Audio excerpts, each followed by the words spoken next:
ሰላም ውድ የቻናሌ ተከታታዮች እንደምን አላችሁ? ዛሬ በዓለም ዙሪያ በሚሊዮኖች የሚጠቀሙበትን ቻት ጂፒቲ ምን እንደሆነና እንዴት ለስራ፣ ለትምህርት፣ ለንግድ እና ገንዘብ ለማግኘት መጠቀም እንደምንችል እናያለን።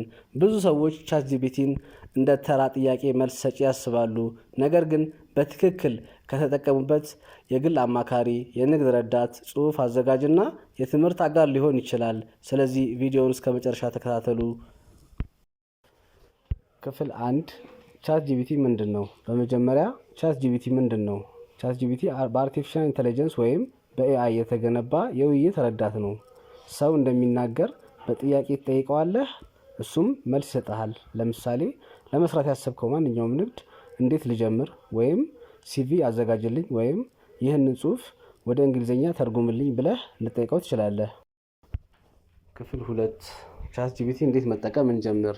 አሁን ቻት ጂፒቲን ለመጠቀም ምን ማድረግ አለብን? መጀመሪያ ቻት ጂፒቲ መተግበሪያውን ከፕሌይ ስቶር ወይም ከአፕ ስቶር ታወርዳለህ። ከዚያ አካውንት ትፈጥራለህ።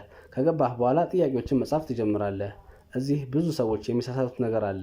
ጥያቄ በዝርዝር መጻፍ አለብህ። ለምሳሌ እንደዚህ አይነት ንግድ ወይም ደግሞ ልትሰራ ያሰብከውን አዘጋጅልኝ ከማለት ይልቅ ልትሰራ ያዘጋጀኸውን የገንዘብ መጠን ነግረኸው ይህን ያክል ለምሳሌ 100 ሺህ ብር ካፒታል አለኝ በአዲስ አበባ ወይም የምትኖርበትን አካባቢ ጠቅሰህ እንደዚህ አይነት ንግድ መስራት እፈልጋለሁ፣ ዝርዝር የንግድ እቅድ አዘጋጅልኝ ብለህ ብትጠይቀው የተሻለ መልስ ታገኛለህ። ክፍል 3 ቻት ጂፒቲ ለንግድ እንዴት ይረዳል? እኔና እናንተ እንደ ንግድ ሰዎች የምንጠቀምባቸውን እናያለን። ቻት ጂፒቲ የንግድ እቅድ ሊያዘጋጅልህ ይችላል። የደንበኞች መልእክት ሊጽፍልህ ይችላል። ማስታወቂያ ጽሑፎች ሊያዘጋጅልህ ይችላል። ለምሳሌ ልትሰራ ያሰብከውን ወይም ለማስታወቂያ ያሰብከውን በፌስቡክ ማስታወቂያ ጻፍልኝ ብለህ ብትጠይቅ ትችላለህ። በጥቂት ሰከንዶች ውስጥ የሚገርም ማስታወቂያ ያዘጋጅልሃል። ክፍል 4 ቻት ጂፒቲ ለትምህርት እንዴት ይጠቅማል የሚለው እናያለን። ተማሪ ከሆንክ ቻት ጂፒቲ በጣም ይጠቅማል። ትምህርቶችን በቀላሉ ያብራራል፣ ማጠቃለያ ያዘጋጃል፣ የእንግሊዝኛ ትርጉም ያደርጋል። ነገር ግን በቀጥታ ኮፒ ማድረግ አይገባም። መረጃውን ተረድተህ መጠቀም ይኖርብሃል።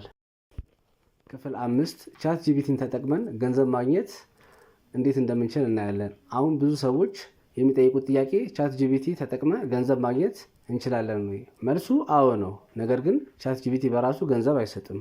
ራሱን እንደ መሳሪያ ትጠቀማለህ። ለምሳሌ ዩቲዩብ ስክሪፕት መጻፍ፣ ብሎግ መጻፍ፣ ፍሪላንሲንግ፣ ዲጂታል ማርኬቲንግ፣ ሶሻል ሚዲያ ኮንቴንት ማዘጋጀት፣ እነዚህን ስራዎች ለማፋጠን ቻት ጂፒቲ በጣም ይረዳል። ክፍል 6 ሰዎች የሚሰሯቸው ስህተቶች። አንደኛ አጭር ጥያቄ መጠየቅ፣ የሰጠውን መልስ ሳያረጋግጡ መጠቀም፣ ሁሉንም ነገር እንደ እውነት መውሰድ፣ የግል ምስጢር መረጃ መስጠት። እነዚህም መጠንቀቅ ይኖርብናል። ዛሬ ቻት ጂፒቲ ምን እንደሆነ፣ እንዴት እንደሚጠቀሙበት፣ ለንግድ፣ ለትምህርት እና ገንዘብ ለማግኘት እንዴት እንደሚረዳ ተመልክተናል። ቪዲዮውን ጠቃሚ ሆኖ ካገኙት ላይክ ያድርጉ፣ ለጓደኞች ያጋሩ እና ቻናሉን ሰብስክራይብ ማድረግ አይርሱ። በሚቀጥለው ቪዲዮ ቻት ጂፒቲ መተግበሪያ ለንግድ እና ለገቢ ማሳደግ እንዴት እንደምንጠቀም እናያለን። እስከዚያ ድረስ ሰላም ቆዩ።